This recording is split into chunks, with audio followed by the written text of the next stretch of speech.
It's the Worldwide Sports Radio Network. Cause that's the bottom line. The Stone Cold said so. Everybody dies. Because I'm better than you, and you know it. Woo! Yes, sir,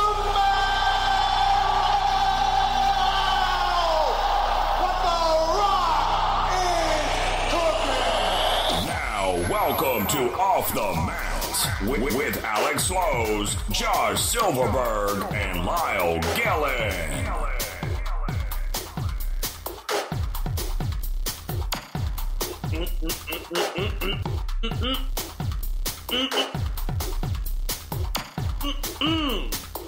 Ladies and gentlemen, welcome back to another edition of the only wrestling talk show here on the Worldwide Sports Radio Network. Lyle Gillen is out tonight.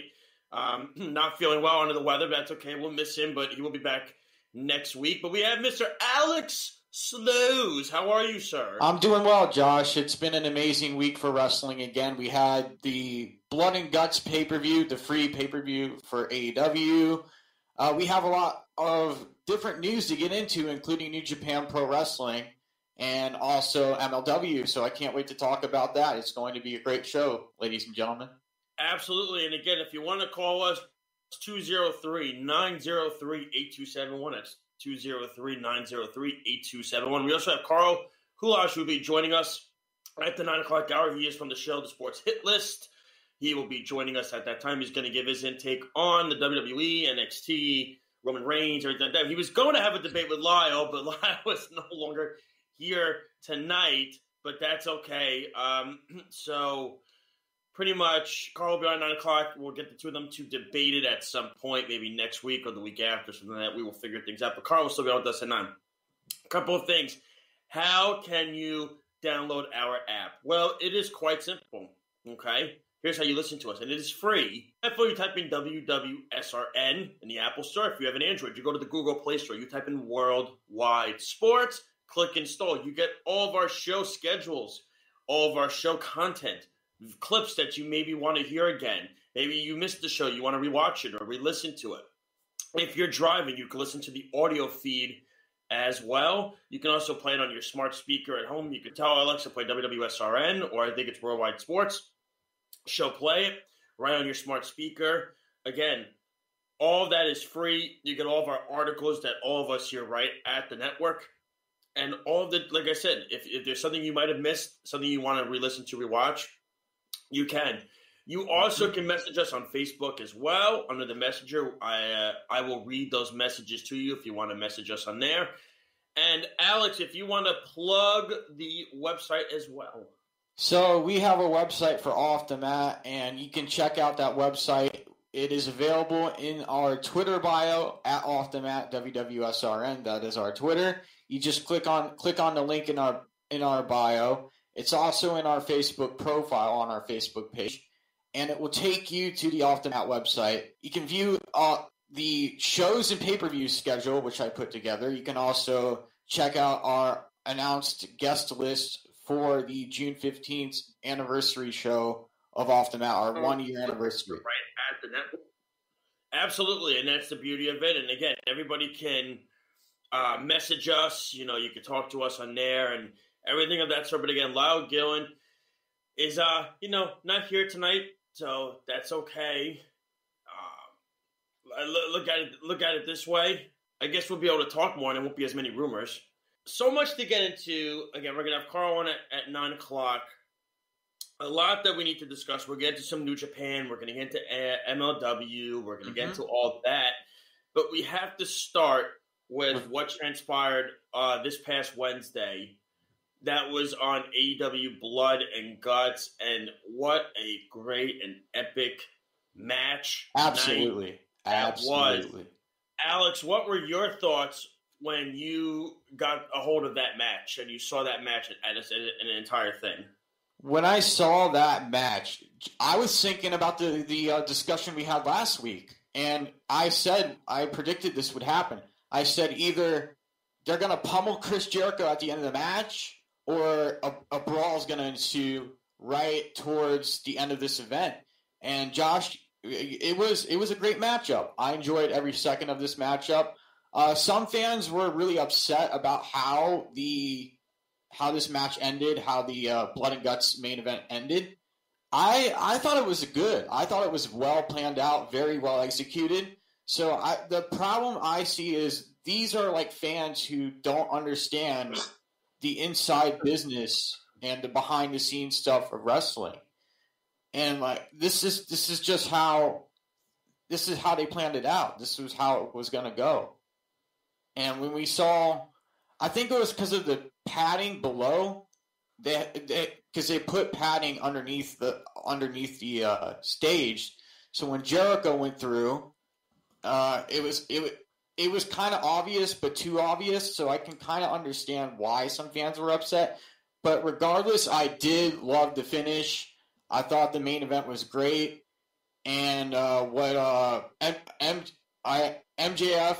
my favorite part of the matchup, I got to say, Josh, was when Jake Hager and Wardlow came face to face, and that's Jake Hager's playground, man. MMA, all that, being in a cage, he's used to that. So getting to see Jake Hager use some of his MMA style and bring that into the wrestling world and into a main event fight such as this against Wardlow was great. And I liked how Wardlow was bouncing back. Wardlow was trying to compete with Jake Hager and try to put him on the mat, try to keep him down on the mat, but he couldn't do it. I looked at it this way, and I knew this was the way they were going to go. And by the way, Carl messaged me. Carl goes, "Come on, Josh, you know you have rumors." I don't know if I have any tonight, Carl. I'm not as good as Adam Schefter's, I can tell you that. What I thought about the match was it went as expected. Yeah, it did. I thought for a split second, I went and I watched it. And, there was a part, once they got to the top of the cage, I said to myself, okay, this is where it's going to happen. I know for a fact he's going to fall off the structure and everything. And by the way, to the fans that, they say, oh, it's a concrete floor. Why doesn't it look like a concrete floor? Ladies and gentlemen, God forbid Chris Jericho actually fell on a concrete floor from that far, he'd be almost dead. Yeah, he would be. Okay. Because when Matt Hardy fell off the stage onto the concrete, everybody had an uproar about it. AEW was reckless. This is terrible. I don't understand it. Now they don't do it, and everybody's in an up. You can't win. It's a simple fact that you can't win. You can't win people over, and it's so ridiculous to the point that when it comes to what AEW was trying to do, I thought they hit it perfectly. They got the million. Knocked it out of the park. They got the million viewership, which I thought was awesome. They were the number one rated TV show that night on Wednesday for the first time in its history since the inception of the company, which I thought was great. And you look at it this way: when it comes to building, what they did was, Jericho's going to take time off. We know this. The Inner Circle still doesn't look too weak. I mean, I go back to what I compared it to. Remember, it was the Horsemen versus the NWO segment where Mongo McMichael was handcuffed with Chris Benoit. Mongo said, "I quit. We quit. Leave him alone." They quit. Ric Flair was still put in between the cage door and the structure, and Curt Hennig decided to slam the door on Ric Flair's head. Anyway, Ric Flair was off TV for a while, and that was how they built up more of the NWO. That's the exact same way they did it. The Inner Circle was telling they were telling MJF, don't do it, we give up, it's over, it's done. And then they quit. You threw them off anyway. Didn't even matter, didn't make a difference. Nope. And therein lies how you build something. You're building a team that is supposed to be an unstoppable force. I think AEW hit it perfectly with this match. Oh, yeah, they did. They built a lot of good, but even mid-card guys, they built a lot of good stuff with Guevara. They built up even more now in this match. Sammy Guevara killed in this match. Santana and Ortiz, they were spot on in that match. It's just amazing. They brought out the side of them they said they were going to bring out, and that it gave me that LAX feel from Impact, and we were seeing that in this matchup. Absolutely, and I got that feel too. I got that vibe with the face paint and everything of that sort. It was kind of almost like gang related, which is what it was supposed to feel like, right? It was supposed to get that vibe of, okay, we're going to be there. But then you also had the Pinnacle. I thought Shawn Spears had a nice match. I don't think he really threads the needle that much in regards to what they were trying to do with him personally. He's the only one. I mean, I thought FTR did great. I thought, I thought MJF officially made. He was already a superstar. I think he's slowly turning himself into a megastar. Oh, yeah. Wardlow was great. Jake Hager was really good. I thought the match flowed extremely well. When you look at what AEW is trying to do is, they're trying to not just build the top-notch guys. They're trying to build the mid-card roster so then that way they could have a full show and have the pay-per-views go the way they go. Mm-hmm. In regards to where other companies are just trying to just build the main guys and they don't build the mid-card enough. And that's been a kind of a sluggish situation. I'm not saying any company specifically. I'm saying in general, that's how they go with this. But I thought MJF has officially turned himself into a megastar with this. I really believe that. This is going to be a huge turning point for him. I agree with Lyle's point.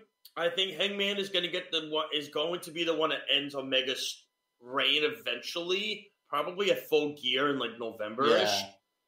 Most likely. That's when you're going to see MJF. MJF is going to then eventually get to that point. I think MJF will be the heavyweight champion. I could see either Wardlow or Shawn Spears be the not the North American, the TV champion, the TNT champion. And then I think FTR gets the belts, the tag belts, and I think you make them an unstoppable force. And they just excuse me. I think Wardlow is the one they got to go with over Shawn Spears, and I like both of them very much. I just think Wardlow has a little more upside at this point in their careers. But then again, maybe they feel Shawn Spears is the guy that can hold the belt, and Wardlow could just be the muscle in the group. And there's always that way of doing it. Other than the match flowed really well. Yeah, it went absolutely well. In another match, another thing I liked about AEW Dynamite, Blood and Guts, is how they were giving us a sneak peek into the matches that are going to happen on Wednesday. And I saw a promo with Scorpio Sky and Ethan Page, and they were doing a promo, and then out of the back comes Darby Allin and attacks them from behind. Yes, he was holding his own for a little while, and then Scorpio Sky and Ethan Page eventually got the upper hand, outnumbered, and threw him down a concrete stairwell.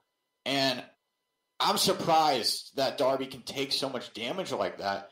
And I'm wondering if this is going to be a factor when he goes up against Miro.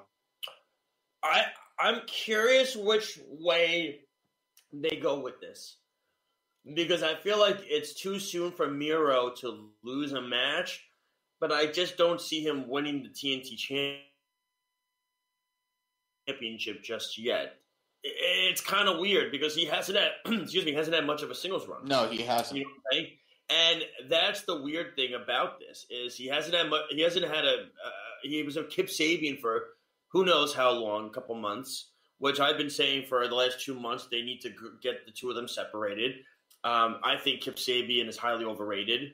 It's just my opinion. I don't think he moves the needle very much in regards to. He's a talented guy, but his character sucks in my eyes. I think him and Penelope Ford are just very blah.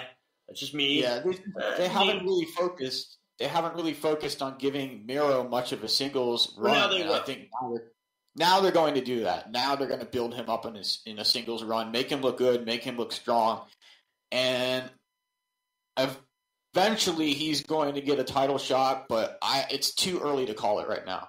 It's too early. I think when you look at how what they're trying to do with Miro is going to be interesting because let's say he hypothetically does lose this match on tomorrow night, right, Alex? Yeah. So he loses the match.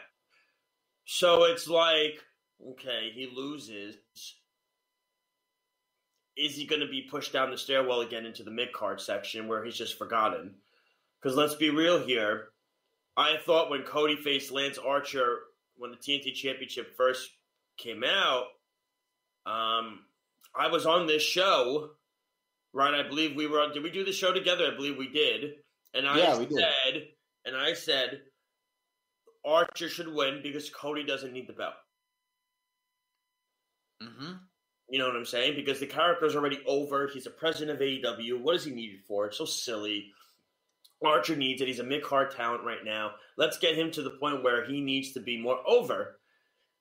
And Cody won it. Archer was pushed down for a very long time in this company. He became basically somebody they didn't use for months and months and months. And it just didn't make any sense to me which way they were going with him. And it was just like, now they got this is a little different now. And the reason why it's a little bit different is Darby Allin is so over right now, right? Mm-hmm. It's almost like, do you want to end that momentum of Darby? And the problem is, if you end the momentum of Darby, does it look kind of weird that Miro is now the TNT champion? Is it too soon? Is it too fast for him? This is such a complicated match. I think it's going to end in disqualification. That's what I think they're going to do. They're going to make. Yeah, I think Kip's going to get involved, and it's going to end. No, I don't even think Kip's going to get involved. It's going to be they're going to make Miro look like $1 million, and then Paige and Scorpio Sky are going to get involved, and they're going to beat up Darby. That's going to cause a disqualification, and then that's how he's going to win. Nah, I think that's generally the booking way of doing it. If you can't figure out which way to go on the result, I think that's the route they should take. Absolutely. You know what I'm saying? I don't know. What are your thoughts on my idea of that? I think it'd be a smart decision to go. Because like you said, if you take the TNT Championship away from Darby, what's left for him to do? Where does he go? Does he go down to being a mid-carder? Do they put him in a tournament for the AEW World Title? I don't know. I just think Darby will never be a mid-carder. That's the thing. He's way too old. How would they he's present not him gonna like lose. something like that? No, he's not going to lose the title. He's not going to lose. It's going to be a disqualification. It's going to go that route. They're going to have it happen that way. The interesting thing I want to talk to you about, good sir, is you and I went a little bit back and forth on Twitter this past week. Haha, that never happens, right? Usually Alex and I always get along, but this time we did not agree on it. I said, for Double or Nothing, that Pac should be the easy decision win to face Kenny Omega at Double or Nothing. You then started with saying Orange Cassidy should be the one. I said, you're on drugs. In the words of Errol Marks, I said, you are on drugs. Okay? I said, do you really think, and by the way, Double or Nothing is having full capacity. Oh. I believe they're doing full capacity, if I'm mistaken. I believe, if we can look that up afterwards.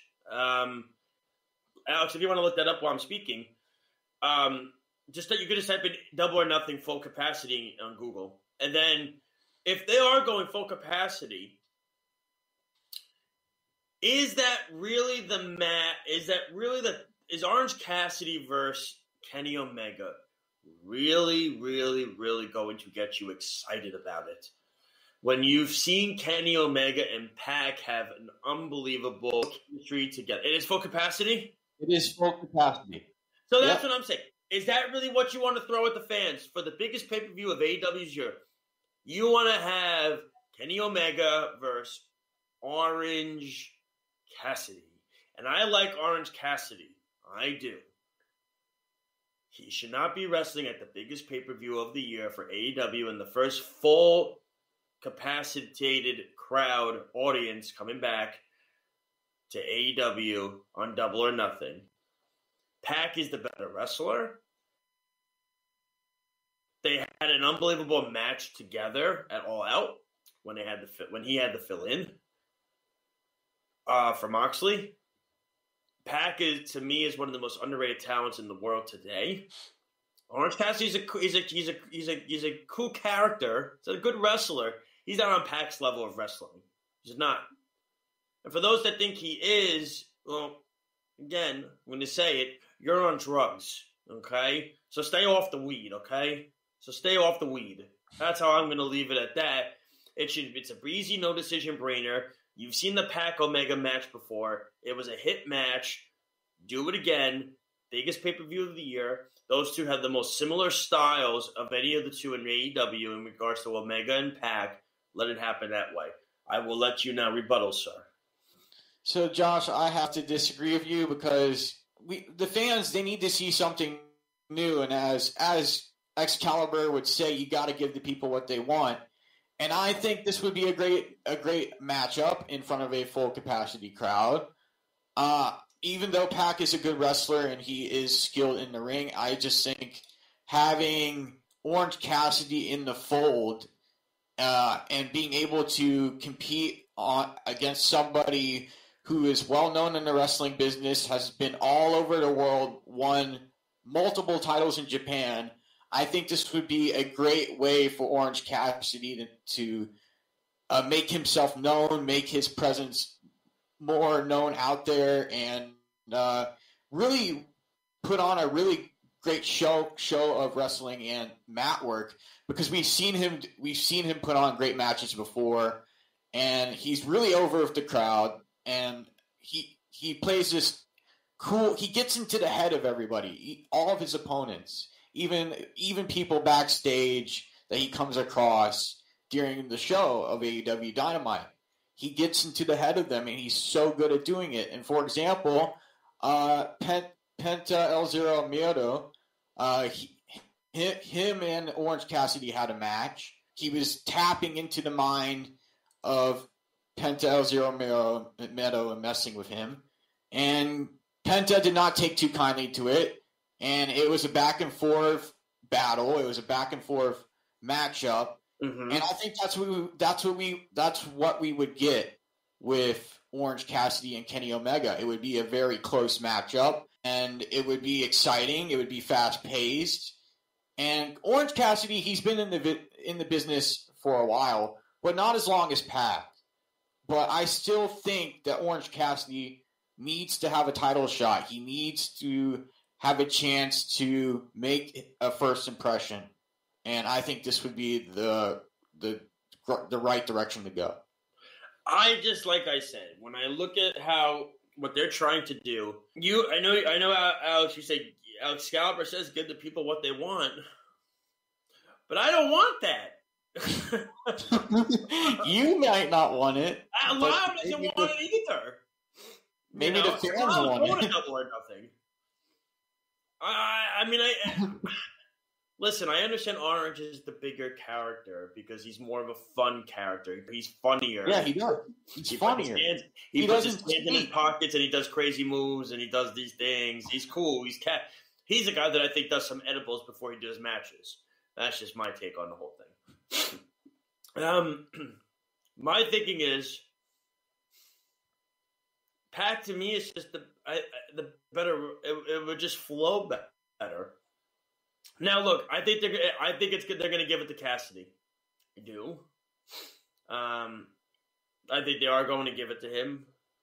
How do I feel about? Listen, if AEW could turn it into a good match, fine. If they, I guess with a full crowd, Cassidy will be over more. We know who's going to win, right? Like, we know who's going to win the match. It's going to be, you know what I'm saying? Like, you know it's going to be Omega. Like, Omega's going to win the bout. We understand that. It's all about how the presentation is going to look. And to me, I just think Pac would be the better flow, the guy that has the more chemistry with him. That's just my take on it. We can disagree and agree all you want. But, Alex, you cannot sit here and tell me that will you be disappointed if Pac won the match? Not at all. Not at all. I would still go for it either way.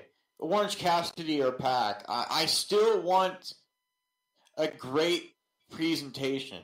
I still want a close battle, a never say die battle between either Kenny Omega and Orange Cassidy or Pac?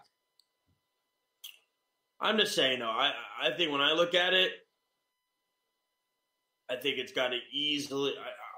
I just think it's a no-brainer. Like you cannot sit here and tell me that when the fans, by the way, are coming back to full capacity, what do you think they would? I think Orange Cassidy in a mid-card match is fine, but for the heavyweight championship in the first biggest crowd since the pandemic, I mean, that would be just, in my opinion, a crazy scenario where you look at it this way. Kenny Omega, is going to win the match regardless. Mm-hmm. That's a fact. It's also about what they're going to build up. What else is Double or Nothing? Which we're going to get into Double or Nothing and New Japan in a couple of minutes after the break. We're done. Like I said, I think it's an easy decision. I think you think the fans want Orange, but I think the fans would rather have Pac because of the Pac Omega chemistry together with the two of them. I mean, like I said, I think it's something that AEW seriously needs to think about a little bit more before they go through with this. They need to look at it more. And they need to figure out what decision is the best one. Absolutely. So let's talk before we go to breakouts. Go for it. But I don't think Orange Cassidy has relatively had a championship matchup yet, and they need to give him a proper build-up. And when we saw the promo on Blood and Guts between Kenny Omega and Orange Cassidy, it really caught my attention. It really sucked me in and really pulled me in as a person who enjoys wrestling. And I think this would be a great decision for AEW, and it would be a smart move by Tony Khan, because not only are you allowing different people to have a chance at a championship, even new people who relatively have not had that chance, but you're building up the card more, and you're allowing people to have a shot, have that chance at something so big. Well, we'll leave it at that, because when we come back from break, we have some more AEW discussion. We're going to talk. We need to get into what the Young Bucks are. Do we like where the Young Bucks direction is going? And Alex is going to give us a New Japan Pro Wrestling update. There is a story that came out about some postponements. We will get into that. Titless, he's going to talk all things WWE with us. We're going to ask him questions, everything like that. Like I said, we were so excited about the debate between him and Lyle. And then Lyle he's unfortunately is feeling under the weather tonight, so he couldn't make it. But we're definitely going to say that for the day. And then we're going to get into our at 9:30. Don't forget, we're going to get into some Push Fire Job. We're going to have a little fun with that. We're going to get into our MLW updates, and then we will get into our finishing. And who knows? We'll see where the time takes us and where everything flows. But again, we'll be right back. This is Off the Mat here on the Worldwide Sports Radio Network. It's the Worldwide Sports Radio Network.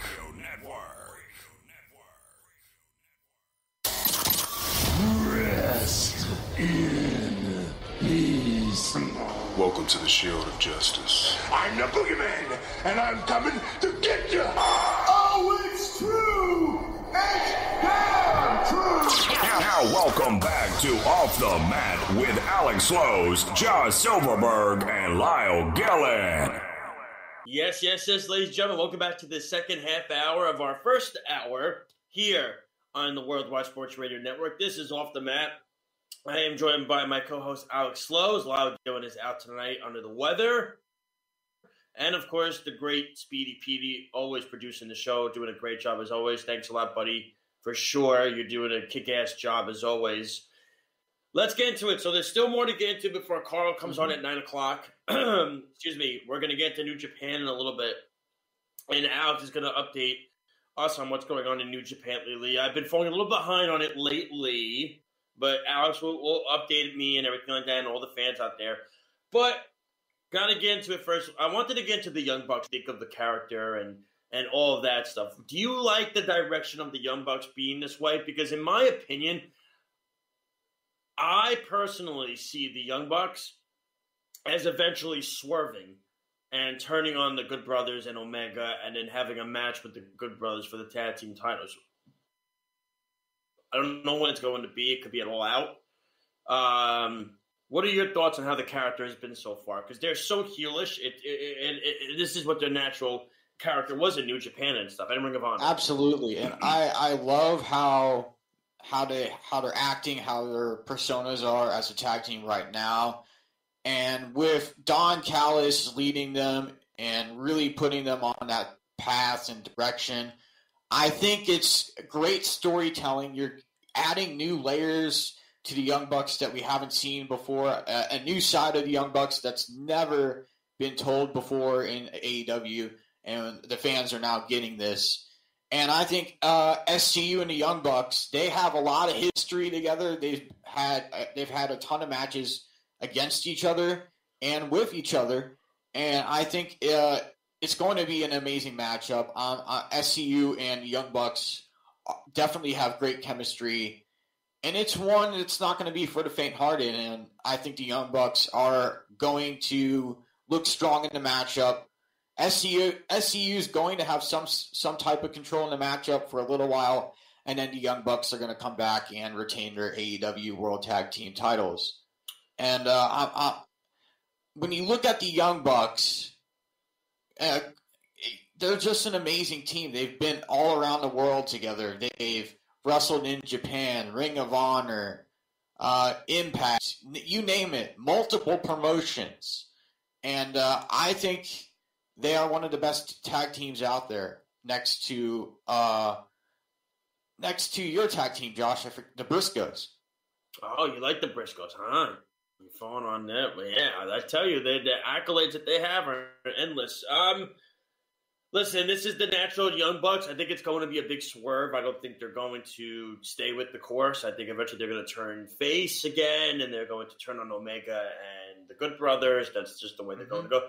Really quick, by the way, I forgot to mention when we came back from the break, silly me and shame on me as well. Download our app. You download our app by this. If you have an iPhone, you go to the Apple Store, you type in WWSRN. If you have an Android, you go to the Google Play Store, you type in Worldwide Sports. We're also on worldwidesportsradio.com. We're on Facebook, Twitter, Instagram, YouTube, Periscope. Here's what you get with the app as well. What you get is our articles, show content, our schedules, any clips that you might like that you want to hear or listen again. Maybe shows that you want to re-listen to.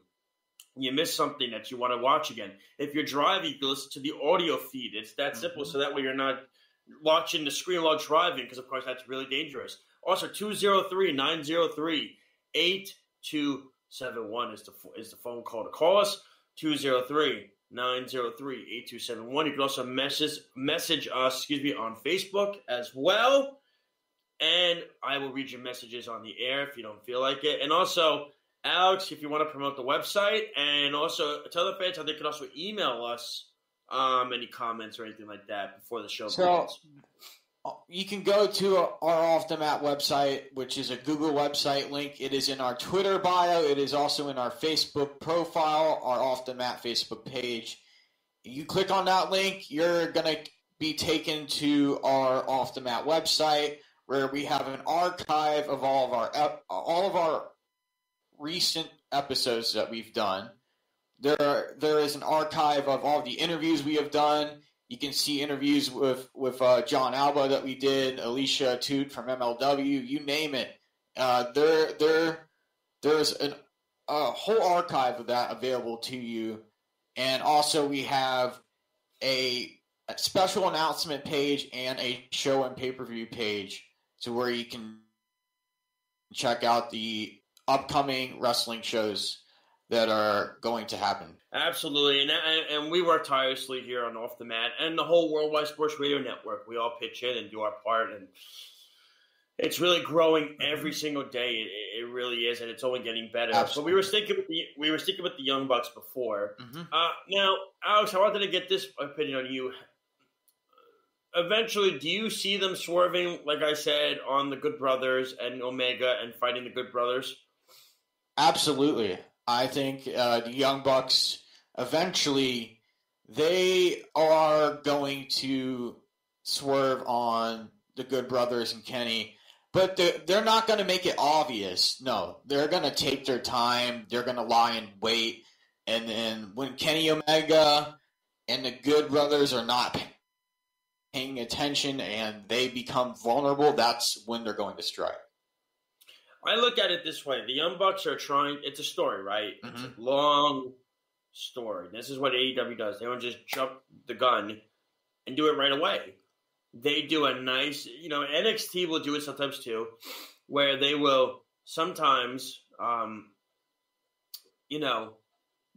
like to drag the story along, which is great. I think it's awesome. Idea. When you look at think of the Hangman Kenny Omega storyline, right? Being a former tag team and stuff like that. I mean, it's a long, long, prosperous story where now Hangman's is in the Dark Order. Kenny has his own faction with the Elite again and stuff like that. And it's interesting when you think about it that way, because it is crazy how long ago that Omega and Hangman were just the tag team champions. What was it, about a year ago or so? It was on the Jericho Cruise. They won it against SCU, something like that. And, I picture it and I look at it this way. If this is the route that I think that AEW and I think they should go, having the Good Brothers versus the Young Bucks at All Out, right? It's All Out, right? Not All In? I think it's All Out, yeah. Okay, I can't ever remember. I always get thrown off by that All Out. Then you can have that match happen depending on... Now, look, we've heard the reports that we see that AEW is going to possibly be touring again in, I believe, July. I saw it, Miami, Florida. They have a show set, and in Texas, too. Mm-hmm. There are 2 shows lined up in Texas, which I think is awesome. I look at it as well as this is going to be a huge thing because now you're going to have live crowds back. There's certain types of matches you want to save for the full audience. You know what I'm saying? Not just the 800, 900 fans at Daly's Place. You want to have it for the full arena, 8,000, 9,000, 10,000 fans. If you can do it, there's certain rivalries. There's certain we didn't get FTR versus the Young Bucks in front of a huge live crowd. We got in front of a couple hundred, but it wasn't in front of a live crowd. No. I mean, it was a live crowd. You know what I mean now. It was a live crowd, but it wasn't a full-blown audience. Yeah, it was half filled. Not even half. It was barely a quarter filled.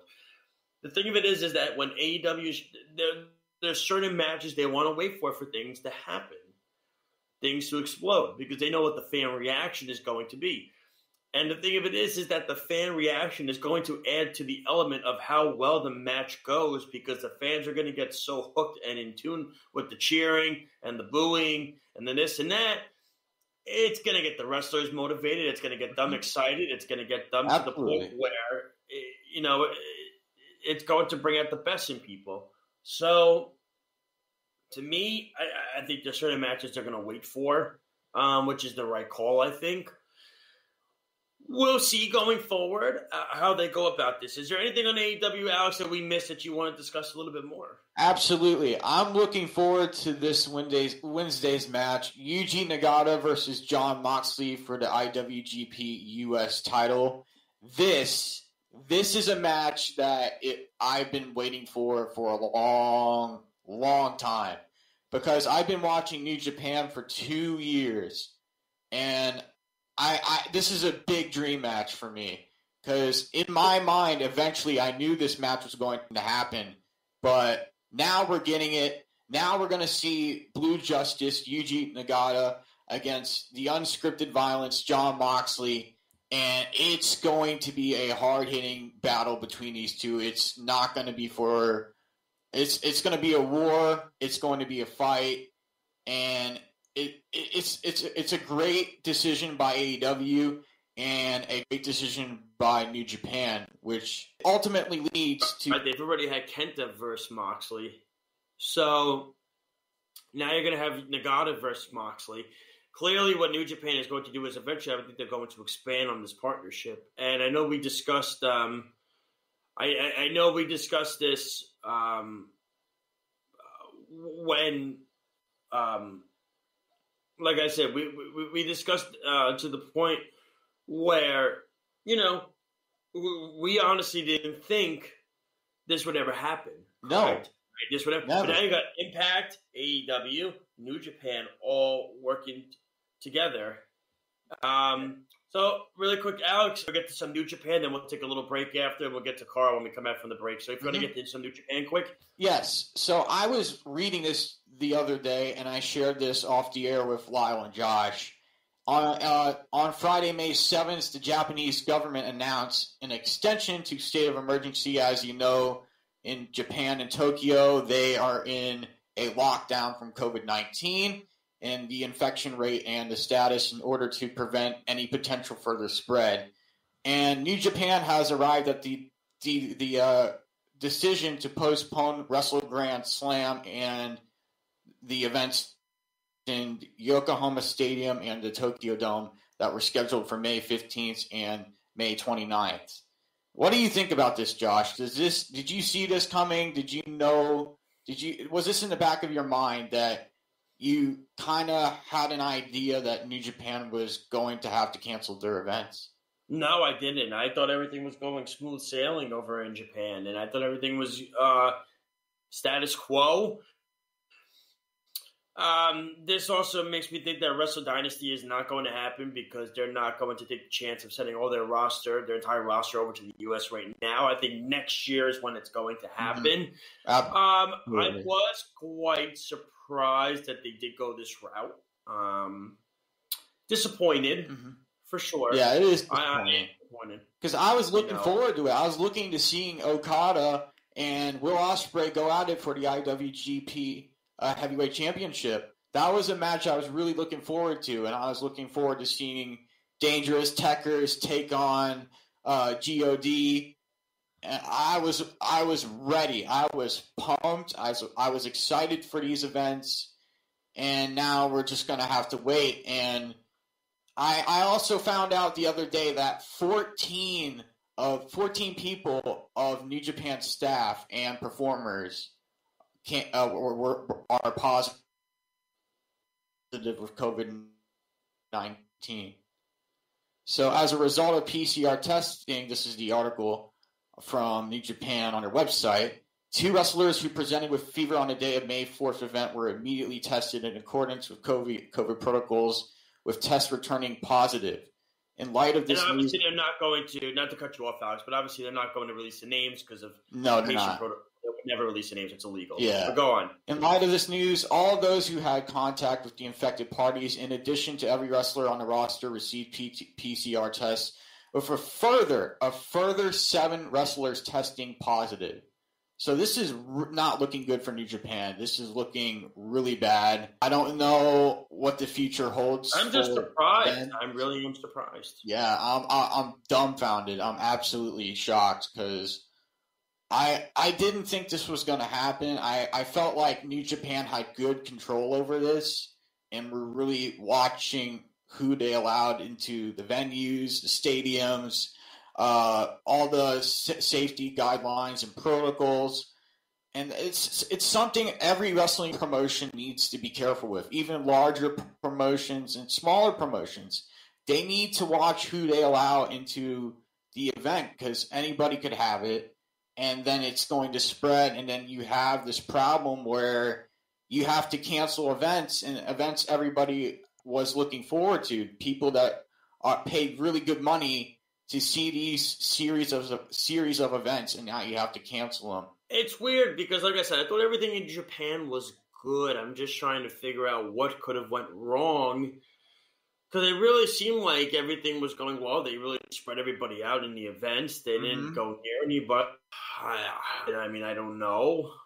It's tough to... It could have been unnecessary movement from outside.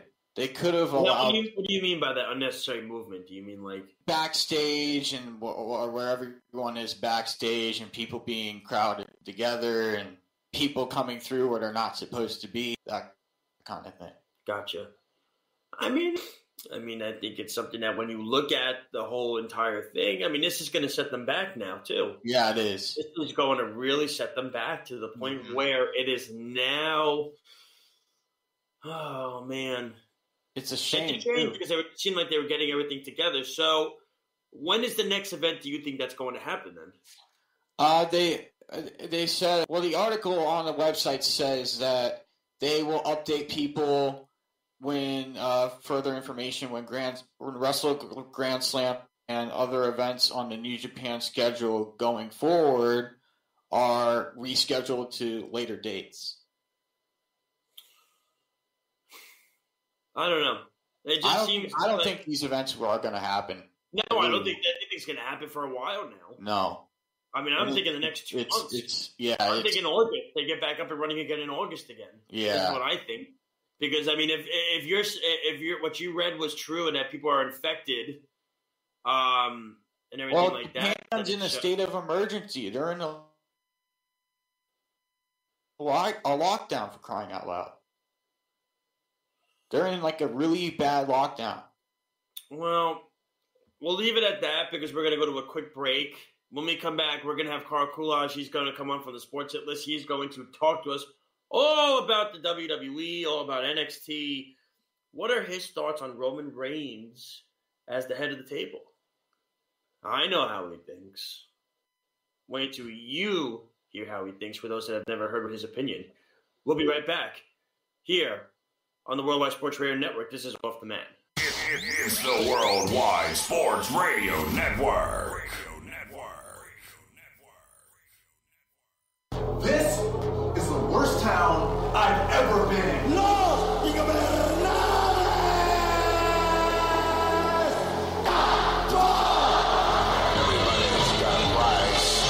The champ is here!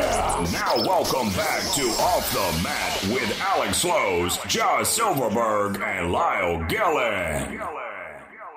Yes, ladies and gentlemen, welcome back. I know we're a little early, and if we end a little early tonight, it's okay.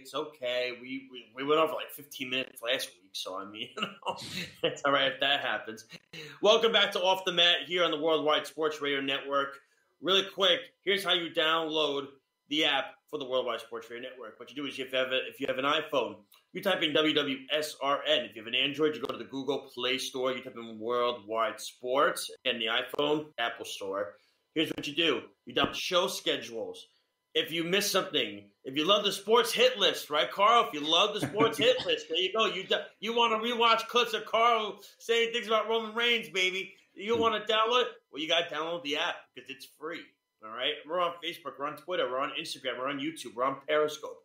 We are on every single social media platform. You name it, we got it. Check us out, worldwidesportsradio.com. Well, he's back. It's been a long time, but he's here. He was ready for a debate. Yeah. The other half of the debate went down. Yeah. Schedule that part of the debate. Please, let's do it. Hey, man, listen. I'll try to debate with you, but the problem is I'm probably going to agree with a lot you say. So that's the thing. I wonder how Alex feels about that. Oh, man, I'm curious. We're going to he's sneaky under the rug like that. But ladies and gentlemen, without further ado, he's from the show, The Sports Hit List. He's on other shows on the Worldwide Sports Radio Network. Ladies and gentlemen, Mr. Carl Coolidge. How you doing, man? Great, man. Thanks for having me. First and foremost, it's a pleasure to talk some wrestling. As you know, pro wrestling is, I like to say pro wrestling is tied with NBA of my loves. If I had to pick one, if you put a gun to my head to pick one, I probably couldn't choose. I'd be dead because I love them both equal. So it's really hard. Yeah, I'm honest. And it's mostly, I guess, it's tough because I guess I don't consider myself a pro wrestling fan. I'm also consider myself a WWE fan, WWE loyalist. I do tap into some of the other pro wrestling programs, but WWE's in my blood. So again, guys, thank you so much, and you guys are doing great work on the network. Hey, man, thanks again. We appreciate it. It's always your show as yo, man, with the Sports Hit List and the B Show and everything like that. It's all doing really well for the network for sure. And of course, there's so many other shows that you have that's, of course, because of you that has happened on this network. So without you, a lot of these shows don't happen. So we appreciate you as always. And we wanted to get you on. It was so crazy because I'm reading the group me messages and I'm seeing you and Lyle are talking. And then also Errol just says, Well, you said it first, Carl. You said, why don't I come on Off the Mat? We could discuss this. And then Errol was like, yeah. Let's go. Let's do it then. Let's do it. Let's get a debate. And you know how Errol is. He likes friendly competition. That's what it is. That's all. Yeah, absolutely, for sure. I mean, listen. There's no bad blood. I debate. It's like blood sport, and then I shake your hand and we have a drink after. You know, it is what it is. That's what I love. Yeah, for sure. I hope Lyle feels better. I'd really like to have the conversation because when we were just talking, I don't know who started it off, but he just said something and he was like, "Oh, Roman Reigns is just average, or he's not that great." And I was just like, "What are you talking about?" And it kind of set me off. And it doesn't take much to set me off. So that's why I'm here, and I'm here to make my case for the tribal chief. We show up and we win. So it is what it is. Love it. And I got to tell you, I love the new theme song that he has. I do. I think I dig it. I love it personally because I think it's just – we had to get rid of that Shield kind of feel, right? We had to open the next chapter. Yeah, I think that was the last piece of the Shield just gone. You know, like that was the only thing left associated with the Shield. Clearly when Dean left for AEW and Seth is on to he went on to his new gimmick of, you know, what he went on to, and then Roman. But I think that was the last piece. Do I love it? I wouldn't say I love it, but it's different. But I think it was needed. It was much. Yeah, I like the beginning of it with like the opera singing and stuff. I liked like the concerto singing and all that. Like I like that, and then it's like kind of like a rappy feel. You know what I mean? Like I'm the boss, I'm the man. Watch out, I'm coming. This is my place. You know, so you say this is my yard, but now he's the head of the table, right? So it's kind of it's a different view. It's still when you see it, my yard, head of the table. You see it. It's just different words, but he's still basically saying, I'm in charge. This is my place. This is my ring. Yeah. In regards to Roman Reigns, I know you love Roman. I have a lot of respect for Roman. I do. Alex could get his thoughts after on Roman. Damn, I really wish Lyle was here. Listen, like I said, just let me know when he's here and we'll do a part 2 because I tweeted it. We'll find another date to do this for sure. Because I have to get you two, and what I have to do is just stand back and let you two just go, and then like you said, have a drink afterwards, have some respectful cheers, and go for it, man.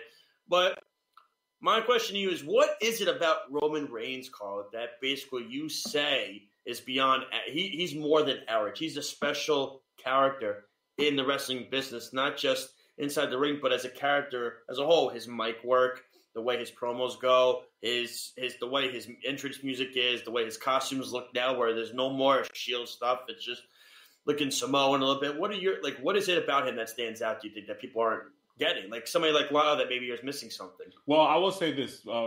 If we're talking Roman Reigns now, I love this version of Roman Reigns. I love the version of Roman Reigns in the Shield. That time period where he was solo, I believe the Shield broke up in 2014. So from about 2014 to about 2020, he was like, it was kind of on the, it wasn't really working for me. I mean, his promos, I remember one bad promo he had with Sheamus where he called him the tater tot and doing all of that. It wasn't really working. I've always thought he was a great wrestler. I love the whole who and, you know, his wrestling abilities.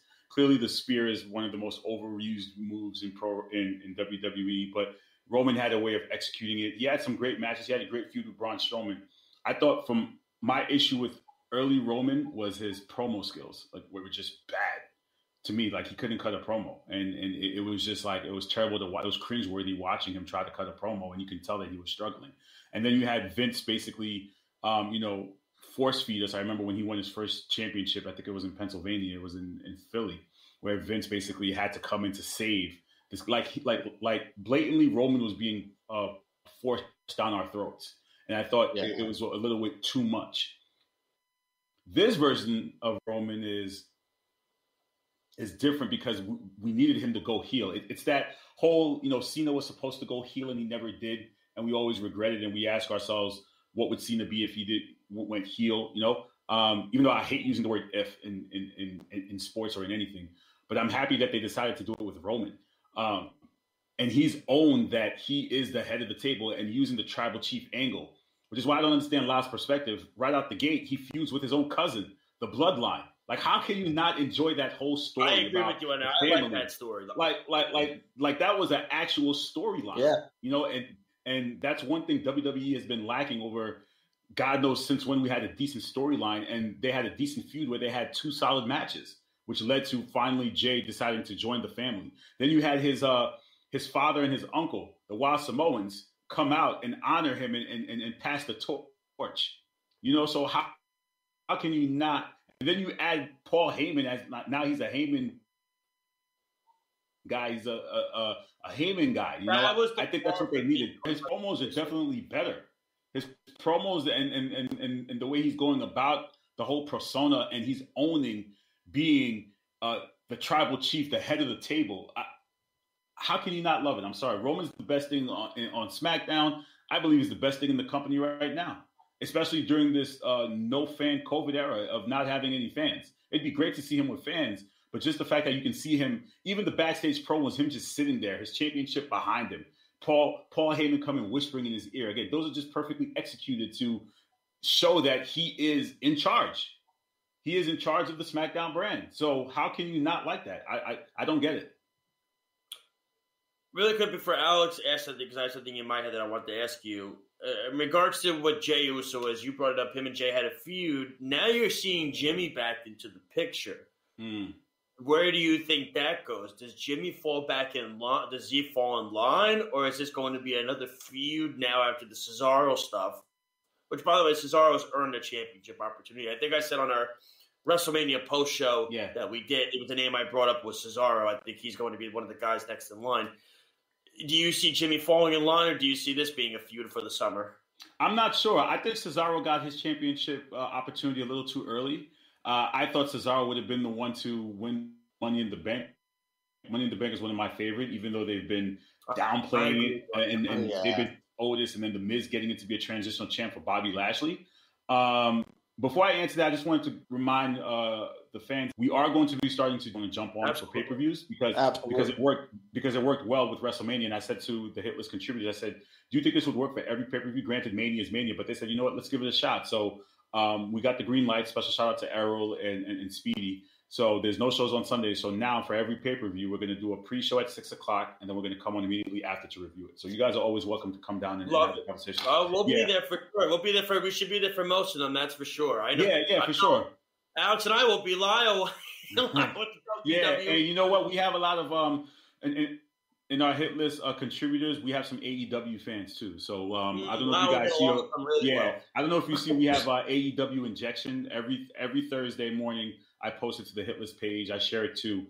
We have Nick Maldonado and Zach Droll who basically review AEW show every tape segment that you could basically catch up on your AEW. As far as Jimmy's concerned, Jimmy said he's like, I don't have to listen to you. I'm not your. Am I allowed to curse on your show? I don't know. Am I allowed to say? He's like, Alex knows. He's we've had enough. Listen, I'll pay the fine. I'll pay the fine later. I'll tell Errol I'll pay the fine later. Listen, he said I'm not your bitch. He said it, and I was like, wow, okay. Jimmy wasn't falling in line because I'm like, it's kind of weird. And then Jimmy's torn, and that's great storytelling. It definitely is. Listen, when you put in a family dynamic, when you're talking about family, that's relatable to the audience. He's torn between his cousin and his brother. That's like, how can you not relate to that? So, and how many times have we fought with our cousins and our brothers? So right now, Jimmy's at the point where he's thinking to himself, I love my bro. Like, I can't let my brother be acting like a sucker, but then he has to think about, he has to help his brother when his brother messes up. And he gets himself in situations. Or is he going to fall in line? I don't know, but I definitely like the way they're teasing it. I'm not sure. I think if I were going to write it, right, I would have Jimmy versus Jay. We've never seen that. So, let's see. We haven't seen them because they've been arguably one of the greatest tag teams of this reality or new era. We've never seen them go face to face. I think it'd be a great match. Jimmy versus Jay. It'd make for awesome, and Roman in the middle of the mix. And the one thing I want to say that people may not realize,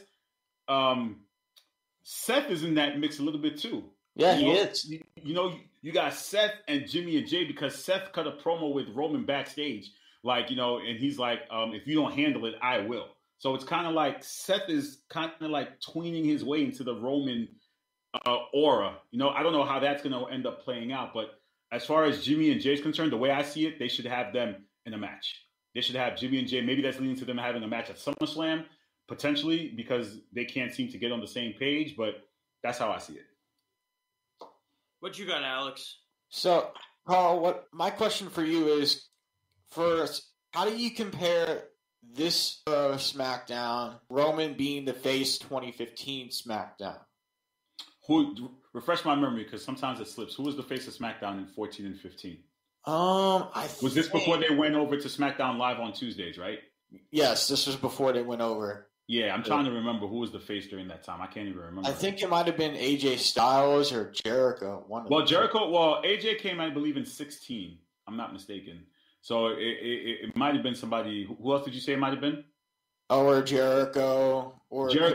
Yeah, possibly. I think it's incomparable because we don't have fans. And that's really hurting. And I'm still trying to understand what maybe you guys have some insight on it as to why. And we've seen in other sports they've had fans at like minimum capacity. Why is he reluctant? And AEW is coming back at full capacity soon. I believe for their show. For Double or Nothing. For Double or Nothing, they'll be back. They're going forward. I did read something on Instagram that WWE wants to have live crowds back before AEW does. But they're not having it. And I would expect them, you have WrestleMania with fans, and you go back to the Thunderdome. That's a big slap. Like, that's a big loss. Well, so the report, this is where Carl, not you, Carl, other Carl, who's a fan of the Sports Loudmouths, is going to trash you if he's still listening.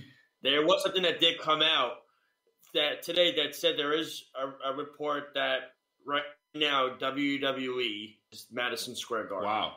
Whoa. I don't know, man. Listen, I may have to break the bank for that one. I don't know. Listen, I haven't been to a WWE event. Listen, the last WWE event I went to a house show. I took my my father-in-law to a house. He's never been to an event. Shout out to him. He loves pro wrestling, and I took him, and it was at the Garden. It was when Andrade beat Rey Mysterio for the U.S. Championship. That was the last show I went to in 2019. I haven't been to a show since. I didn't go to WrestleMania, but I may have to go to that event. I don't know. If it's here and SummerSlam is here, I may have to break the bank for that one. I don't know. We'll see. I don't know because, like I said, I look at it this way. I'm trying to think. I was supposed to go to AEW Blood and Guts with Lyle. We had tickets to Prudential Center. Yeah, we had John Alba a few weeks ago. John Alba said if that event would have happened, that would have completely turned the tide for AEW. Listen, I think they need to come back with fans at minimum capacity. I don't know if because Vince is probably just COVID nervous. But stadiums are taking proper protocols. They are testing people. They are taking temperatures at doors. Some are requiring that people are vaccinated. Minimum capacity. He wants to be at full capacity to get the best of it. But fans would come out. I think if they started a tour and they go to different arenas again, or unless they have a contract with Amway Center, I believe that's where they're doing Raw and SmackDown, the Thunderdome, where they can't get out of it just yet because they're there for a certain amount of time. Maybe they're waiting for that to come up, which is why they haven't done it yet. But I think to answer your original question, Alex, I wish I just want to see the fans react to Roman on a weekly basis. I would love to see that. I like the new Roman Reigns. I like that we're seeing a new implement to him that we haven't seen before. I got to tell you, the one promo that I think Roman Reigns struggled with that in all Roman Reigns promo, and Kurt Angle was there, and this was on a live episode of Raw, and you can see that Roman was trying to get his words out, and he got stuck. He got stuck like a deer in headlights, and he didn't know what to say. He didn't know how to present himself in a promo, and now we're seeing him. We're seeing him in better. We've seen him improve massively since then. Yeah, absolutely. I think it's just a figuring out. It's the same thing with The Rock. When The Rock first debuted, I don't know if you guys are old enough to remember when The Rock debuted. He debuted at Survivor Series 1996 as Rocky Maivia, right? Mm-hmm. He sucked. He was terrible. It was awful. It was terrible. It was awful. And the people were chanting, Rocky sucks, because he was so bad. Like, again, it's that whole Vince trying to feed someone down our throats. Yeah. Like, he was trying to feed us Rocky Maivia. And then The Rock just embraced it. And what did he do? He went heel. He became The Rock.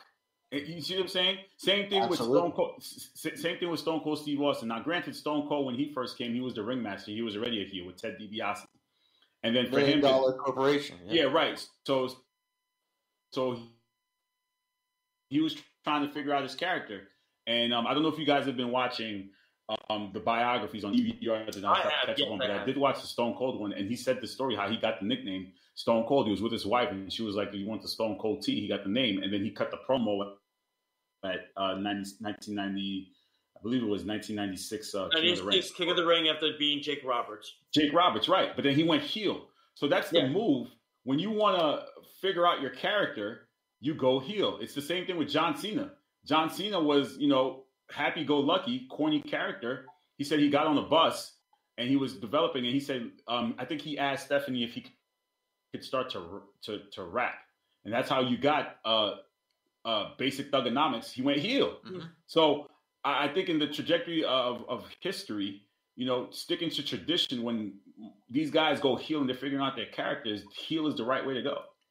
Let me ask you this, Carl. I'm curious. Because I know you said we all wanted to see John Cena as a heel.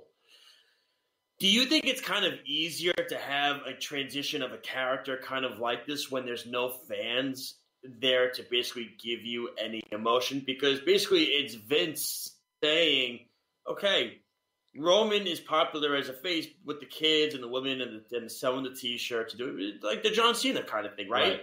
But now you make him a heel. There's no fan reaction, so we don't care. We're going to try this out and see where this goes.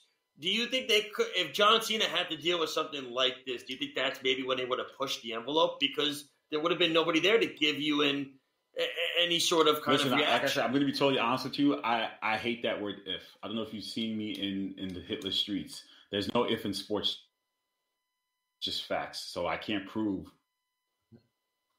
what would have happened with Cena had he been with no fans. But because I love you guys, I'm gonna do my best to answer your question. I think Cena, maybe. We all wanted Cena to be. Cena was always a tweener, because like I said, the guys hated him, the girls loved him, and the kids loved him. Could they have experimented with him now in this era? Possibly. It could be possible. But I think I want to see Roman with fans and see what the reaction he gets. Does he still get booed? And I think he got booed after he won. He got booed at Mania, and that was what we talked about. He beat the Undertaker. Yeah, he got booed after he beat the Undertaker too. Yeah, because people are fan favorites of the Undertaker. So I think true wrestling fans enjoy good heels, like a good heel. A true wrestling fan will enjoy it. I think Cena, they probably would have tried to experiment because technically Roman is the Cena of today. There's really no transcendent star. Like I literally just had this presentation for my second master's class. And we had to make like a presentation about something that we wanted to change. And my presentation was on how to increase WWE ratings. And I literally said how WWE has no transcendent star. And I think the only transcendent superstar that they have right now is Roman. So, absolutely. If you put John Cena in that role, could he have been successful? I don't know. Maybe. And that's the one thing that concerns me is there's not enough star power for the main roster. And when you bring people up from NXT, for example, what are they going to do to that character? Are they going to keep him the same way, or are they going to change their whole layout from NXT? That's the one thing that startles me the most, because I want these people from NXT who are coming up to be successful, Well, you know what? Here's what I say to that. I think it's a matter of figuring out, okay, like, WWE has a talent problem where it's too much talent. And I say this all the time. There's way too much talent between, when you call somebody up, that means you're taking a spot from another person, or they're booking. They don't do a great job of booking everyone the way they should. Like Raw is 3 hours. Could they maximize their talent and get everybody on the show? Possibly. But again, keep in mind, the more talent you call up, that means it's taken away from somebody else, right? Mm-hmm. I saw a meme that had, that showed you how many older wrestlers that they still have. You have guys like Rey Mysterio, Sheamus, Randy Orton, MVP, Bobby Lashley. The list goes on and on and on of stars that were relevant 10 years ago. The Miz, John Morrison, Shelton Benjamin. Guys that were relevant 10 years ago who are still here now. So it's like, and they're not helping other people grow. They're taking up top slots. So it's like, okay, you have Edge is another one, right? So you have a bunch of 40-year-olds who are past their primes. You would say they're in their late. I guess you want to say past their primes because everyone hits their primes at a different point. But I think that's the problem with NXT is that you're calling up people, but you're not retiring people who should be retired. Like, why is Rey Mysterio, which don't even get me started on that, why is Rey Mysterio in a tag team with his kid? Like, why isn't this kid in the singles bout trying to get, see what I'm saying? Why are we still having Miz and Morrison feud with Damian Priest? You're not expanding, you're not growing. No. Because you're still having the same faces that you had 10 years ago. That's not helping NXT stars. You had your 4 horsewomen. You had your Kevin Owens. You had your Seth Rollins. You had your Sammy's kind of at that point where he's okay in the card. You've had some guys who have come over. One big mess up was Shinsuke. Shinsuke should have won the championship. That was a big flop. It was. Guys like Rusev, who I love, Rusev Day was a big flop. So I think, again, the only way you're going to get those NXT stars to get those opportunities is a lot of these older guys got to step away. They really do. Because Absolutely. That brings me into my next question real quick about Shinsuke Nakamura. And I honestly think he should go back to New Japan when his WWE contract expires. It ain't expiring for a while, Alex. He just signed a brand new one. I know, but when it does expire, because WWE is literally doing nothing with him. And like you said, they're calling up people or they're using other people and not allowing Shinsuke to have a spot, to have a chance. And kind of disappointing to me. Yeah, it is. I mean, Shinsuke had his peak when he fought AJ at WrestleMania. What was it? 30. You guys help me out here. I forget which WrestleMania, but he fought AJ when he won past year. He won the Rumble. I believe it was 2018. Was it 2018? He won the Rumble, and then he went on to main event. Yeah, so that match didn't live up to expectations. No, it didn't. I think Shinsuke hit his peak unless you're going to give him another run. But again, you give Shinsuke a run now. Who are you going to take that run away from? Cesaro is going to be taken away from Big E, which comes to a point of like, all right, someone's going to have to take away their point to give him his opportunity again, which he had a WrestleMania kind of main event. He already had it. He just didn't win it. You see what I'm saying? So like, again, I'm not against Shinsuke winning and going for another push. Yeah. But when you do that, somebody else has to come off the top. Absolutely. They need to redraft, Carl. They need to redraft. They do. I think I'm serious because I think honestly, I think when you look at the situation, I think Raw has too many faces. No, they don't have enough. That's the problem. Yeah. I think there's enough guys on the Raw roster. SmackDown has everybody. Yeah, you know what? I think Raw has talent. They're just misusing them. That's the problem. It's just they're not putting them in the right spot. Like I was watching. I started watching Raw, right? It takes me like a whole week to watch Raw, to be totally honest, unless I'm not doing anything because it's so long. So I watch Raw. I watch Raw in spurts. So it's like I'll wake up, I'll watch the first 10 minutes. I'm like, all right, I'm getting tired of it now.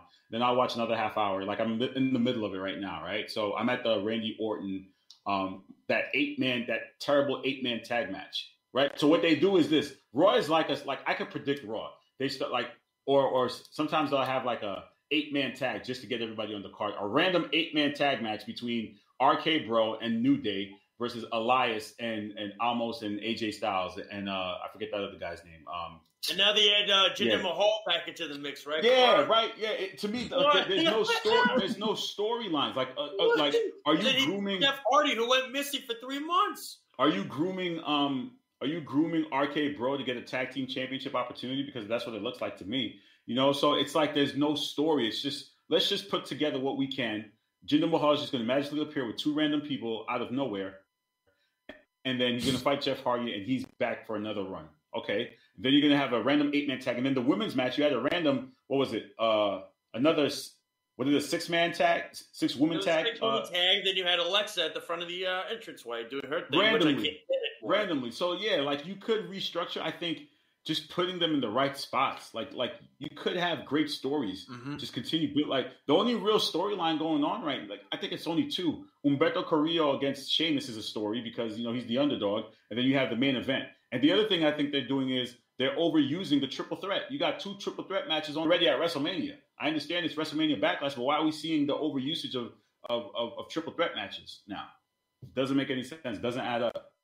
And I think part of it is the fact that there are no fans. WWE about your ratings. You don't care about your fans if you're putting out this product. And I understand post WrestleMania season sucks, but this is just bad. Oh yeah, it's awful. And the ratings show it every week. The ratings drop continuously every week for Monday Night Raw. And it's so disappointing because I remember when Raw was at 4 million or 5 million a couple years ago, and now they're just sitting at 1 to 2 million views a week. Yeah, I think, like I said, I did the presentation and I was literally looking up the numbers of the ratings. Back during the Monday Night Wars, Raw was averaging like 6 to 7 million people a week. Now it's came in scratch too. Why is that? You know, because Vince doesn't care about, like, again, there's no great storylines that are going to keep us interested. I'm still interested because my mentality is if I don't watch, I'm going to miss something good. So I always watch it. You know? I'm always in fear, like if I miss Monday Night Raw, I'm going to miss that, oh my God moment. You know, so, and plus it keeps me entertained, but sometimes I'm just scratching my head like, why do I do this to myself? I'm that one fan that consistently watches, but also bitches and complains about it. I got a story to tell you guys real quick because my friend, he used to be a hardcore WWE fan. Me and him grew up watching WWE together. We grew up watching The Shield when they came in, the Wyatts when they came in. Who else? 3MB, which was not very good. So you're about like 2012, 13-ish, right? Yeah. Yeah. And my friend was such a big WWE fan, and what really knocked him off of the whole WWE product was just how Vince McMahon just keeps throwing keeps mixing people in, throwing people out there without telling a good story and keeping it entertaining and making things way too obvious. And my friend remembers, I think WrestleMania 33, because we went to WrestleMania 33, me and him, in Orlando, and he saw something that just drove him away from wrestling, and that was, I think when, when Undertaker, when you've seen the documentary from The Undertaker, when he said that his match, he felt like his match didn't live up to what he wanted it to be, how he wanted it. Was that with Roman? Yeah, with Roman Reigns. It didn't. That match. My friend said he did not like that match. It was just terrible because it didn't meet his expectations in his mind. No, it didn't. It just drove him away from the product, and it's sad because me and my friend, we were into this product together. We were into the main roster, and that's what really drove us away from it, is Vince just not trying to put together interesting storylines that's going to keep people pulled in, tuned in every week. And that's what we're missing. That's what's happening. No, I agree. I think, again, there's really no set storylines. Like, SmackDown did they have like a 10-man tag too on SmackDown this past weekend? Where you had the Alpha Academy, Corbin. Yeah, they had another eight-man tag. Like these 8-man tag matches, I don't understand them. Like those are cringeworthy. Why are we throwing together random? It was Apollo Crews, Sami Zayn, Baron Corbin, and Alpha Academy versus I think it was Kevin Owens, Big E. Who else was on the other team? The Street Profits, and I'm missing somebody else. I'm missing one more person. Can't think of the person off the top of my head. But when you throw those matches together, it doesn't make any sense to me. It really doesn't. No, it's like throwing James Ellsworth in, like how they used to do that. They would throw him in every single week. And my friend for a while was like, okay, he was enjoying it because it was funny and it was comedic for a little bit. But then it was just the same old thing every week.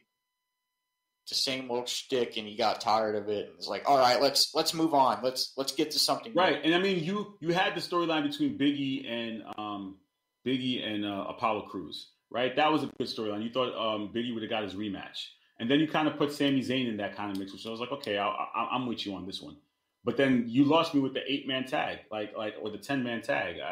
To me, it doesn't make any sense. I think, like I said, the only thing really going for SmackDown now is Roman, and Seth is there too. Clearly, it looks like Rey Mysterio and his kid are going to get a tag team championship because they're fighting them on Sunday. So be the first father-son to win a tag team championship. I could totally see that happening. But yeah, it's just lack of story.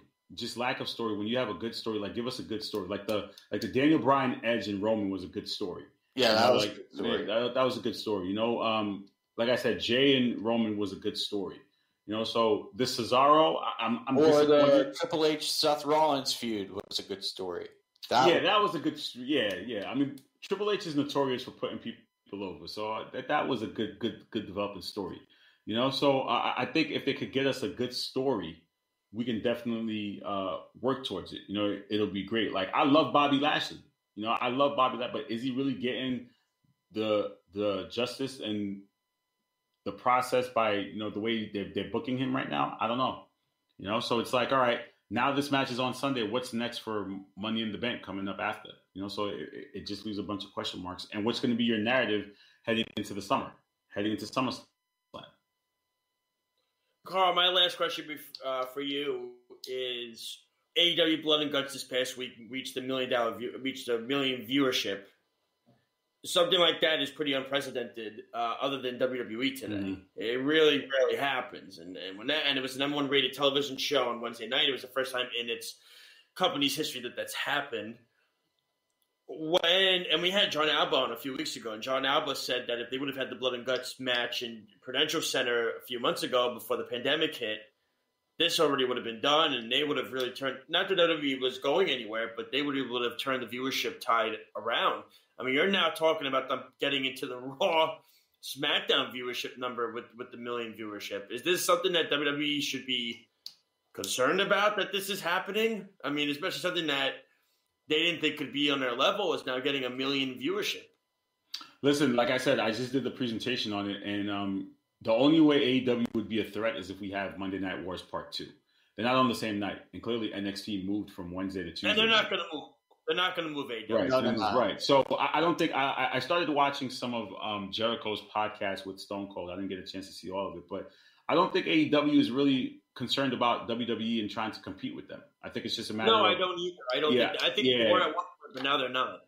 Yeah, I think they're just trying to provide an alternative product for those who may not like WWE. Yeah. You can watch their stuff. I DVR AEW every single week. Sometimes I get to it. Sometimes I delete it. Sometimes I don't. I think as far as young talent, I love MJF. I think he's great. Yeah, he is. His in-ring promos are great. Oh, I think he has Carl to be the best heel in this business. Yeah, but I really don't think. Yeah, I don't think they can threaten WWE because WWE their branding is impeccable in terms of they're the #1 revenue-wise. Also, because they have the network, they're bringing the most money. The ratings WWE's ratings will continue to plummet. AEW's will rise, but they can't compete. That's not competition unless they're going head to head. Like if AEW moved to Mondays or Fridays, then you're like, okay, that would be their next move if they really wanted to compete. Is they'd have to basically go head to head with WWE on one of their nights, and then that's when I think Vince would be scared shitless because AEW has put themselves on a Wednesday time block. There's no WWE on that day, so it really doesn't matter because people like. AEW would literally have to say, okay, Vince, we're going for you and try that. But I don't know if they'd want to do that because, again, they saw what happened with WCW. And now that's when Vince would be forced his hand. Absolutely. And I have one more question. What do you think about WWE possibly doing a partnership with MLW? Because that was kind of in the question for a little bit. And there were some news about it last week going around on the internet. And MLW and WWE wants to partner with MLW to give some mid-card NXT people a chance to make themselves known on a different show. Yeah, I think it's a good partnership as long as both parties, they're both getting benefit out of it. Maybe WWE may be using some of their stars and vice versa. We've seen this earlier on. I think WWE did this before with ECW earlier on. They were getting some ECW talent back and forth. So I think it's a beneficial way to go, as long as they're both succeeding from it. It's not going to hurt anyone. It's not going to hurt any brand. One thing I will say that I say to my hit list guys all the time, I feel like social media ruins professional wrestling. I don't know how many times I have to say, I don't read the dirt sheets. I don't read the rumors. I like to go in blinded and read and try to watch the product for as is, because if I go in there and try to figure out if a guy's contract, it just ruins it for me. So I think, to help wrestling fans is try not to get too invested, because when I watched wrestling during the Attitude and Ruthless Aggression era, there was no Twitter. There was no Facebook. I wasn't going on to see what guys are doing. I just watched Raw and SmackDown, and turned it off, and then turned it back on when it came time to watch it again. The most media I was getting, I had the WWE magazine. So I think, part of that defeats the product. But I think that company will definitely help WWE. All right, Carl, before we let you go, tell the fans how they can reach you out on social media and all your shows, and plug everything in that you need to plug in, my friend. All right. It's going to take a while, but I'm going to try to get through it quickly. Go for it, man. We got the Sports Hit List by the fans and for the fans, live exclusively on the Worldwide Sports Radio Network. You can check it out on Wednesday. Tomorrow's show will be at 5 o'clock, not 4. My schedule's a little conflicting, but we definitely get a show on 4 or 5 o'clock. You can check us out there on Wednesday. We have my wife's show called The B Show. You can check out on Thursdays at 5 o'clock. We also have Smoke and Mirrors, presented by the Sports Hit List. You can check that out on Mondays and Fridays at 1 o'clock. The Falco Takeaway as well, Tuesdays, I believe, at 1 o'clock. And now we're going to start doing some pre-games, 2 p.m. Thank you, Speedy. 2 p.m. for Falco's show. And we're going to start doing some pre and post for pro wrestling pay-per-views. So you can check that out on Sundays. Anytime there's a pro wrestling pay-per-view, we're going to do our best to do a pre-show and a post-show. NBA playoffs are coming up. That means the Sports Hit List will also be doing some post-game live reactions to the NBA playoffs. Check that out. And just check out our YouTube, the Sports Hit List. Check out our Instagram, SportsHL, our Facebook page. We have a Facebook group. We're all over the Sports Hit List on any of the social media platform sites, and you'll be able to find us. Love it, Carl. Thanks so much for joining us tonight, man. We appreciate it. Sorry, love. Listen, the invitation's open for a lot to come. Listen, call me. Let me know when he's here. I'll pull up and we'll have that conversation. Anyone who wants to disrespect Roman Reigns has to hear it from me. And I will tell you right now, he has to acknowledge Roman Reigns. Just acknowledge the tribal chief. Just acknowledge the head of the table, and his life will be better. That's it.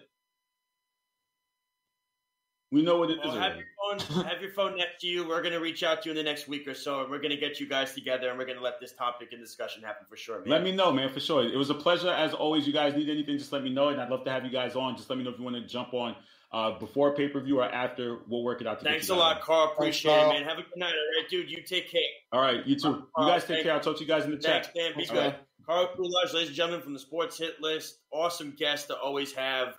Always a pleasure to have him on. We love it. And listen, he gave a lot of great insight. It's unfortunate Lyle couldn't be here for this debate, but that's okay. He's feeling under the weather. He will be back for it. I know he's got things to say, but Carl made some really good points. He did. He absolutely did. And the one thing that really got my attention the most from his discussion was with the discussion we had with him was that WWE, they need to have better storytelling. They need to come up with better ideas. They need just all around better ways, productively, and better booking for every Monday Night Raw and SmackDown show. I agree with you. Well, we're going to take a quick break. When we come back, we're going to get into Alex's MOW update. I don't know if we're going to have time for Push Fire Job this week, but that's okay. We'll get to our finishing move after that. It's kind of a wrap on this episode of Off the Mat here on the Worldwide Sports Radio Network. We'll be right back. It's the Worldwide Sports Radio Network.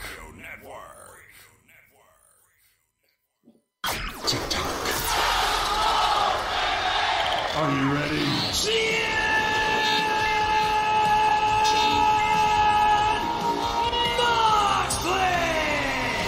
Now welcome back to Off the Mat with Alex Lowe's, Josh Silverberg, and Lyle Gillen. Yes, ladies and gentlemen, we are back for the last few minutes of Off the Mat here on the Worldwide Sports Radio Network, joining you every Tuesday from 8 to 10 p.m. We want to thank Carl Kulash from the Sports Hit List for joining us for the last couple of minutes earlier. Gave us a lot of good insight. And, of course, shout out to Lyle Gillen. We missed him this week, but he will be back with us next week. Also, shout out to Speedy Petey. Always doing his thing, being the producer, man. We appreciate everything. And, of course, myself with Alex Slows. Here it is. How do you download our app to listen to all of our shows? It's quite simple. If you have an iPhone, you go to the Apple Store, you type in WWSRN. If you have an Android, you go to the Google Play Store, you type in Worldwide Sports. You get all of our show schedules, our content, our articles, anything you might have missed, a show you want to rewatch or re-listen to again. If you're driving, you can listen to the audio feed. We're also on YouTube, Facebook, Periscope, Instagram, you name it, we're on it, Twitter, and then, of course, worldwidesportsradio.com. Our app is free. It's that simple. All right, Alex, it's time for you to do MLW stuff, and then it's already going to be time to get to our finishing move, man. It's crazy. This show flew by. Yes, it did. Absolutely. So let's get to our MLW stuff with some Fabu Andre. Did he wrestle this week, Fabu? No, Fabu's on AEW. He's on AEW Dark. He's on. Oh man, he's on AEW Dark. I thought he was an MLW. But a match we did have that. This. You're gonna upset me now. You're about to upset me. This star was on AEW. Laredo Kid had a match against Gringo Loco, and I enjoyed this match. Great Lucha Libre showing throughout the match against Laredo Kid. Laredo Kid was very, very good with the arm drags, the submissions, the holds, everything he was using, throwing at Gringo Loco and just wearing his opponent down. And eventually Laredo Kid won the match. Champion had American Combat Wrestling, WWN, FIP, you name it, small promotions in the state of Florida. Ariel Dominguez, he had a match against Richard Holiday.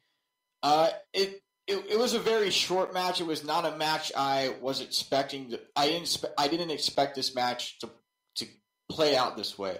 I expected I wanted to see Ariel Dominguez go back and forth with Richard Holiday, but we did not get that. But hopefully one day we will. Eventually one day. And then we had the MLW middleweight title match, Myron Reed versus Leah Rush 2. This is going to upset me. This match was 15 minutes and 56 seconds long. Leah Rush had most of this match throughout the whole bout.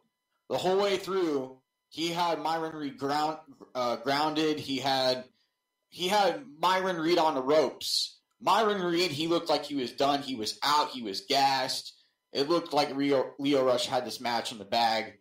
But then Myron Reed, he hit his signature move, the 450 off the springboard 450 from the ropes, hit Leah Rush with that, and won the match. And he is now the MLW middleweight champion for the second time in MLW's history, and the first two-time MLW middleweight champion.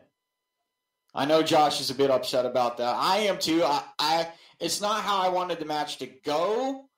But at the same time, it was a good performance.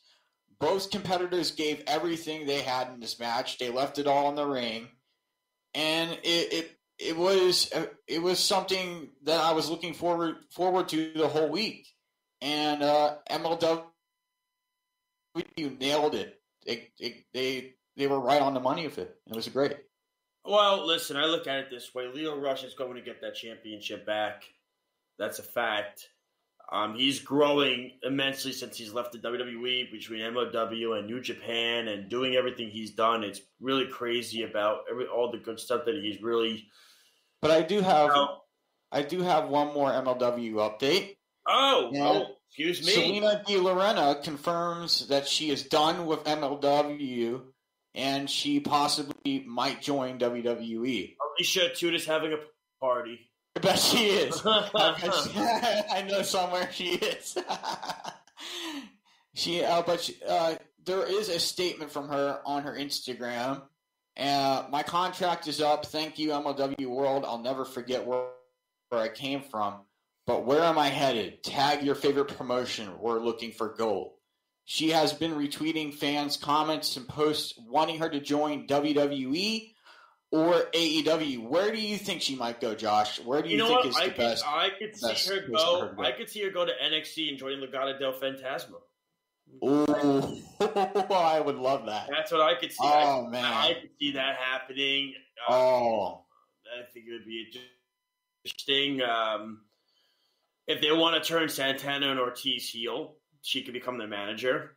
So, I mean, we could go that route. But I think Legado del Fantasma would be ideal. I think there's so many different options, openings, opportunities for her to go to. Another thing, too, if she goes to AEW, she could be Death Triangle's manager. Yeah, that's true. She could always do that as well. That would be interesting. And then, listen, like I said, we will see where that goes. But, Alex, thank you for the awesome MLW update. We're going to end a little, like I said, one a little early tonight. That's okay. I think Alex and I want to relax. Alex said I had long days of work today. So we're going to go relax a little bit. But, Alex, I will let you start with your finishing move first. What is your finishing move? So my finishing move is about New Japan and the shocking news that I read earlier on the show. I think that New Japan, they have to find some way. They need to be able to resume shows at some point, because that's just really it's heartbreaking to me, because I'm so into New Japan, and they're really looking forward to seeing Will Ospreay and Okada go at it in the Tokyo Dome, and it just it sucks. It really does. But that's where we're at right now with this pandemic. My finishing move is, if you didn't see Dark Side of the Ring on Vice, if you didn't see the debut episode on Thursday, it was about Brian Effin Pillman. Okay? Now, for those of you that don't know who Brian Pillman is, he was a former wrestler who passed away in 1997 from a heart condition. From why, we don't know. Some say drugs, who knows. He had a lot of personal demons in his life, a lot of issues. He played for the Cincinnati Bengals for a little bit. He went to WCW afterwards, after he joined Stu Hart's Stampede Wrestling Company. If you haven't watched Dark Side of the Ring, go watch it. And if you want to see a famous promo, I know for a fact Alex has never seen this promo. It's Brian Pillman's promo in ECW. You ever seen it before? No, but I've seen the one with Stone Cold. No. When we're done, watch the one in ECW that he did. Watch it. That is promo 101. When you have the freedom to say and do whatever you want, that's how you take advantage of a situation. Brian Pillman threatened to take his Johnson out and piss all over the ring. Go watch it. You'll understand why it's important that I tell you that. And it sounds confusing now, but if you are a true wrestling fan, if you are a real wrestling fan, it is one of the greatest promos done in the. And I've watched a lot of promos. I've seen a lot of people talk. In my eyes, it is one of the top 5 greatest promos in wrestling history. It is that good. It is amazing. Go watch his reaction. Go watch how his eyes are in front of the camera. Go watch how threatening he is to Joey Styles. Now, this was after he had his accident in his Hummer, when he went through the window in his Hummer, and he had to have plates in his face put in, and he had to have screws in his leg. He wasn't the same. But what he did was, he was somebody that I know for a fact, and obviously you know who his son is. His son is Brian Pillman Jr., who's in AEW and was in MLW. Varsity Blondes. Yep. The Varsity Blondes, which, by the way, the group that Brian Pillman and, bet you didn't know this, Stone Cold Steve Austin, they were a tag team together. It was the Hollywood Blondes, Flying Brian Pillman and Stunning Steve Austin in WCW. And they were a tag team together. When Brian got fired by WCW, he went to ECW and he took advantage of a situation. And it was one of the Alex, I'm telling you, if you're a true wrestling fan, go watch this promo after this show is over. Just go on your phone, go on your computer, go on YouTube, just type in Brian Pillman, ECW. And it's the one that says 9 minutes and 59 seconds, not the 9 minutes 54 seconds. The one at 9:59 that gives you the whole promo. Go watch it. You will love it. You will enjoy it. It is an interest. Go watch Dark Side of the Ring. You need to watch it if you are a wrestling fan. It is an amazing, amazing series. This week they have Nicolas Cage coming on. Nicolas Cage is one of the sickest wrestlers on the planet. He did death matches galore, all over the place. That is on Thursday. I'm telling you, fans, if you're wrestling fans, go watch it. It's good stuff. But go watch the Brian Pillman documentary, and go watch the Brian Pillman ECW promo. You will not be disappointed. It is amazing stuff. Mm-hmm. So that is it for tonight, ladies and gentlemen. Again, Lyle Gunn, he fortunately feeling under the weather. He will be back with us next week. I will be on again tomorrow and Thursday on the Sports Loud Match with myself, Speedy PD, 9 to 11 tomorrow. And then 9 to 12 on Thursday. We will be talking all different things. We have Actually, on Thursday, we have one of the Met beat writers that is going to be joining us on Thursday at 10 o'clock, so that's going to be good. Justin Toscano, he's going to be joining NFL. We're going to get into NBA. We're going to get into MLB. We're going to get into NHL with the NBA and the NHL playoffs around the corner. So we're going to talk all about that. And, of course, don't forget the Weekend Crunch with myself, Speedy P. and Errol Marks on 103.9 every single Saturday from 7 to 9 p.m. on the 103.9 FM LI News Radio Network on, I believe, radio.com as well.